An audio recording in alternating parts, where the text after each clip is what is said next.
Peristiwa hijrah baginda Nabi SAW bukan berlaku pada bulan Muharram. Assalamualaikum warahmatullahi taala wabarakatuh.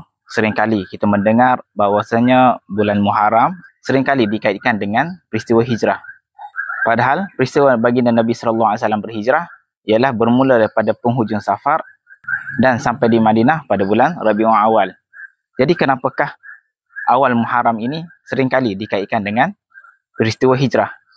Ianya bertitik tolak kerana dalam Islam tidak memiliki kalender sendiri dan tradisi Arab tidak memiliki kalender tahun.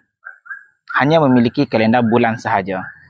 Pada satu ketika, seorang sahabat yang bernama Abu Musa Al-Ash'ari membalas surat daripada Amirul Mukminin Sayyidina Umar Al-Khattab dengan balasan bahawasanya kami telah menerima surat daripada Tuan pada tarikh sekian-sekian.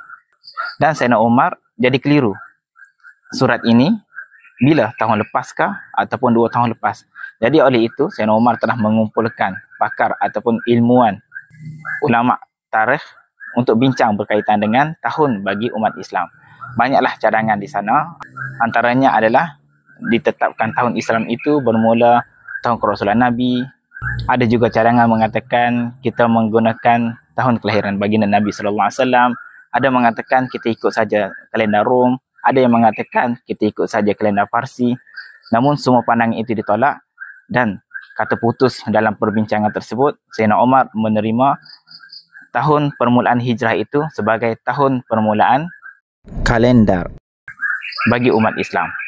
Dan pada waktu itu, Sayyidina Umar berbincang adalah pada tahun ke-17 selepas berlakunya hijrah baginda Nabi SAW.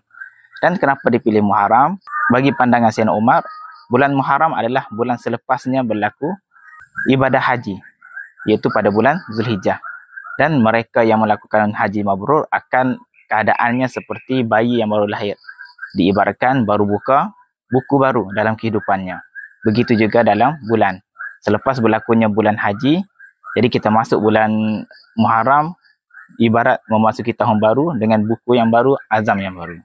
Jadi sekadar itu saja perkongsian kita pada kali ini. Jangan lupa jemput follow saya untuk perkongsian sirah yang lebih menarik. Kita jumpa lagi pada video yang akan datang. Wallahu a'lam.